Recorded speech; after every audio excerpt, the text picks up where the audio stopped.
दोस्तों, टाटा मोटर्स के share holder के लिए एक न्यूज़ है तो मैं आपके साथ शेयर करना चाहूँगा।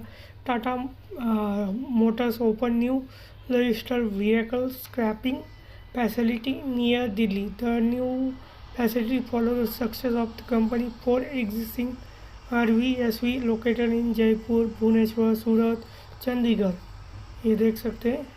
Tata Motors India leading automobiles manufacturer has integrated its fifth registered vehicle scrapping facility near Delhi. The factory name RV REWE Recycle with Respect. It's a design dismantle end of life vehicle on environment friendly way. यानी business expansion करने के उद्देश्य से ये नया business Tata Motors ने start किया है, तो कहीं ना कहीं इसका इम्पैक्ट कल टाटा मोटर्स के शेयर में देखने के लिए मिल सकता है। वीडियो अगर पसंद आ रहा है तो लाइक कीजिए, शेयर कीजिए, सब्सक्राइब कीजिए।